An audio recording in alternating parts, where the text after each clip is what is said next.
Bonjour, donc dans cette vidéo, nous allons apprendre à utiliser le théorème de Thalès pour calculer une longueur dans un triangle.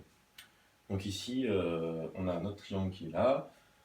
On peut dire qu'on a un petit triangle, un grand triangle, et on nous demande ici de calculer la longueur AC. Et on vous dit au préalable que DE et BC sont deux segments, même deux droites plutôt, qui sont parallèles.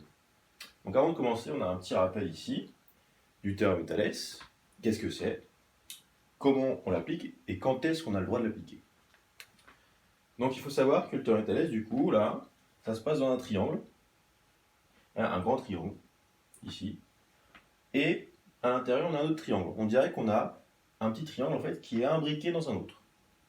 Ce sont exactement les mêmes, on a l'impression, juste qu'il y en a un qui est plus grand, mais ils ont la même forme. Voilà, ils ont les mêmes angles, ici, là, là. Et donc, en fait, deux triangles dans cette situation-là, ce sont deux triangles qui sont semblables. Et deux triangles qui sont semblables, ici, eh bien ça veut dire que les longueurs de ces deux triangles sont 2 à 2 proportionnelles. C'est-à-dire que si je connais la longueur ici de AB', et que je multiplie par un coefficient pour trouver la longueur AB, eh bien pour trouver la longueur AC', eh bien il suffit de multiplier, pour trouver AC, il suffit de multiplier AC' par ce même coefficient. Et si je cherche BC, il suffit de multiplier B'C' par également ce même coefficient. C'est de la proportionnalité ici. En fait, Thalès, c'est juste de la proportionnalité, car ce sont deux triangles qui sont semblables, avec, du coup, les longueurs qui sont 2 à 2 proportionnelles. Donc il faut savoir que pour utiliser le théorème de Thalès, du coup, il faut être dans un cas qui ressemble à ceci déjà. C'est-à-dire qu'on a deux triangles semblables. Pour avoir deux triangles semblables, eh bien, il faut que dans le grand triangle ici, j'ai deux points, ici B' et C', qui appartiennent à ces segments. Donc, c'est bien écrit ici dans un triangle ABC, ABC. On a B' qui doit appartenir à AB, et puis C' qui appartient à AC. Voilà. Il faut déjà ça pour qu'on ait à deux triangles semblables. Et en plus, il faut que B'C' soit parallèle à BC. Si on a cette condition-là, en rouge là, condition importante, nécessaire, alors nos deux triangles sont semblables. Et dans ce cas, si nos deux triangles sont semblables, alors on peut utiliser du coup, c'est-à-dire le théorème de Thalès, donc on a une égalité des rapports de proportionnalité qui nous dit, et là, pour la connaître, c'est simple, j'ai mon petit triangle ici, en rouge, que je fais en rouge, à l'intérieur, et j'ai mon grand triangle ABC que je fais en vert, vers l'extérieur. D'accord? Eh bien, il suffit, cette égalité de rapport s'écrit avec, on peut l'écrire dans les deux sens, vert en haut et puis rouge en bas, si on veut, ça ne change pas grand-chose, c'est-à-dire les grands côtés en haut et les petits côtés en bas. Mais à un moment, il faut choisir, et donc j'ai choisi de mettre toujours les petits côtés en haut, c'est-à-dire les côtés du petit triangle, et les grands côtés en bas, c'est-à-dire les côtés du grand triangle. Et donc, par exemple, je prends un côté du petit triangle, au hasard, donc je prends AB', celui-là. Quel côté correspond à AB' dans le grand triangle, dans ce triangle-là, en vert? Eh bien, c'est AB qui correspond à AB'. Ils sont semblables, d'accord? AB correspond à AB'. Donc, si je mets AB' en haut, je vais mettre AB en dessous. Je mets mon signe égal et je trouve un deuxième côté dans mon triangle rouge. On va prendre AC'. Quel côté, dans le grand triangle, correspond à AC'? Eh bien, c'est AC. Donc après, j'écris AC' en haut et AC en bas. Et dernière étape, je prends le troisième côté, B'C'. Quel côté correspond à B'C'? Et bien la parallèle à B'C', c'est-à-dire BC. Donc ici, j'écris B'C' sur BC. Donc ça, c'est mon théorème de Thalès. Et ça va nous permettre de calculer des longueurs dans des cas comme ça. Donc j'efface le théorème du coup, et maintenant on va l'appliquer au cas qui est ici. Donc on a notre triangle ABC, c'est le grand triangle. Et puis on a un triangle qui est imbriqué dedans là, ADE. Et ils ont l'air d'être semblables. Et ils sont bien semblables puisque, première étape, j'ai bien DE qui est pareil à BC. Et en plus, le E appartient à AC et le D appartient à AB. Donc, c'est bon, on est dans la situation de Thalès. Parce que si le point E ou le point D il se balade par là, les droites ont beau être parallèles, Mais si le point C est là et le point E est là, les triangles ne sont pas du tout semblables. Donc normalement ça se voit quand on peut appliquer le théorème de Thalès. Il faut avoir déjà une situation qui se ressemble à celle-ci, avec des points alignés. Et étape et conditions nécessaires, il faut que ces droites-là sont parallèles, ou ces segments, peu importe, soient parallèles. Donc on va rédiger ceci. Dans le triangle, le grand triangle ABC, dans le grand triangle ABC, virgule, eh bien on a le point E qui appartient, donc le signe appartient à un E arrondi majuscule, il appartient au segment AC.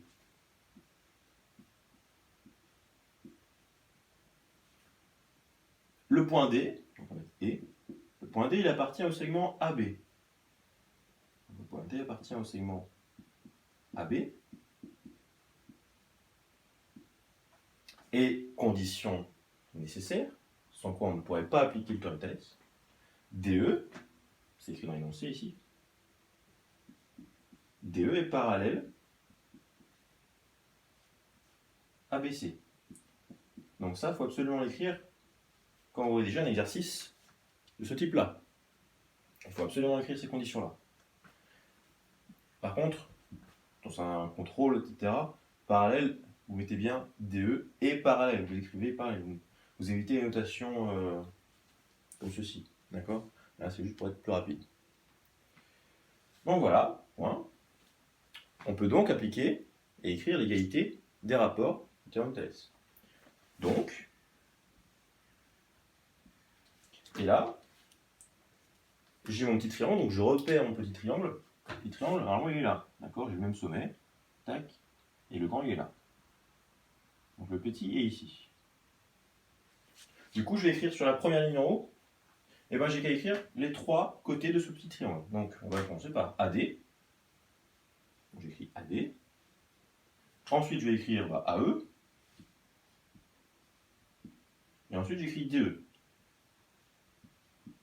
Et vous vous rendez compte que pour l'instant, la question, je ne m'en suis pas vraiment préoccupé. Je sais qu'il faut calculer une longueur, c'est AC.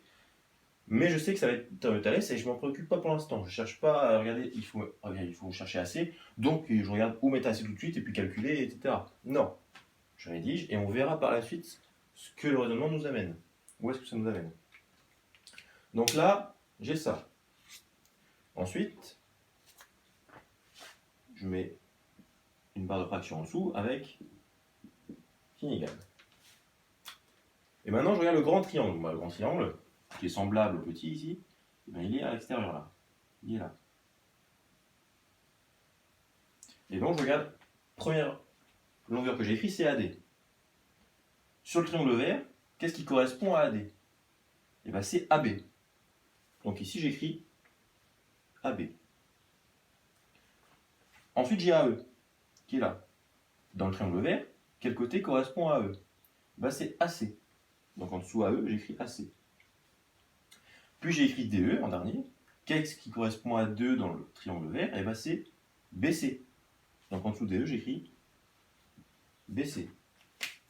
Et là, j'ai mon égalité de rapport. Et quand vous avez une égalité comme ça, première chose qui doit vous venir en tête, c'est je remplace par toutes les valeurs que je connais. Peu importe si ça va pas me servir ou si ça va me servir, pas grave, je remplace par toutes les valeurs que je connais. Qu'on me donne dans l'énoncé, sur la figure, etc. Donc, premièrement, AD. AD, je ne connais pas la longueur d'AD. D'accord? Et je ne peux pas la deviner comme ça, là, pour l'instant. Donc, je laisse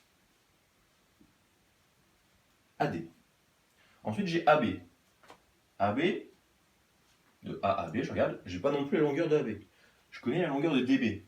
Mais DB, là, il est présent nulle part. Donc, on peut dire qu'on s'en fiche.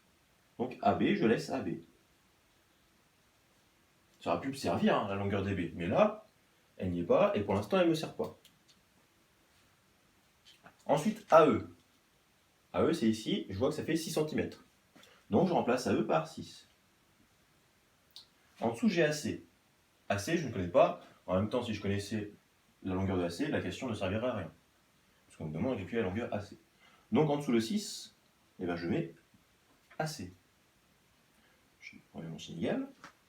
Et puis DE, DE ça fait 3, donc je remplace 2 par 3. Et BC, BC ça fait 9, donc je remplace BC par 9.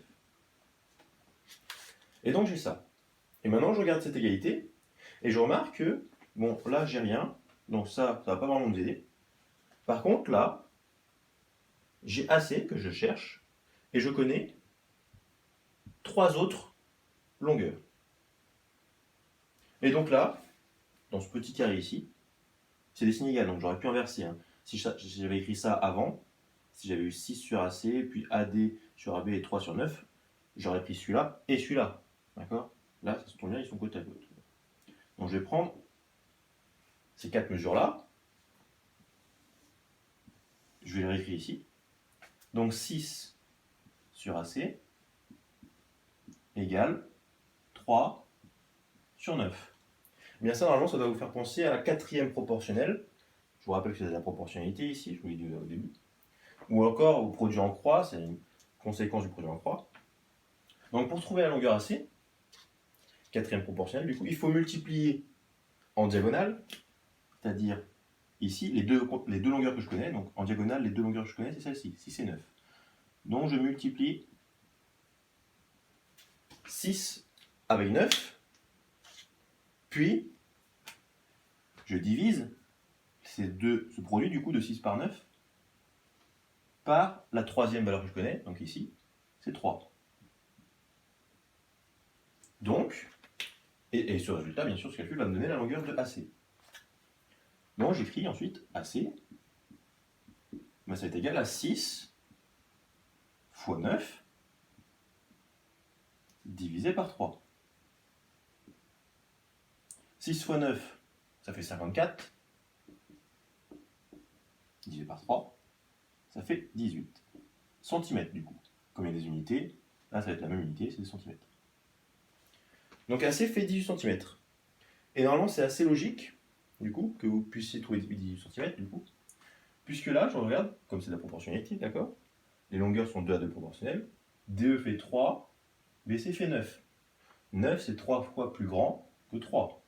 C'est le triple. Ici, j'ai trouvé AC qui fait 18. Est-ce que 18 est bien 3 fois plus grand que AE qui fait 6? Eh bien oui, 6 fois 3, ça fait 18. Donc, je termine. D'après le théorème de Thalès, et là j'écris correctement une phrase entière, d'après le théorème de Thalès, AC mesure 18 cm. Thalès avec un T majuscule. AC égale 18 cm. Et bien voilà pour cette vidéo. J'espère que ça vous a un petit peu aidé. Et à bientôt dans une prochaine vidéo.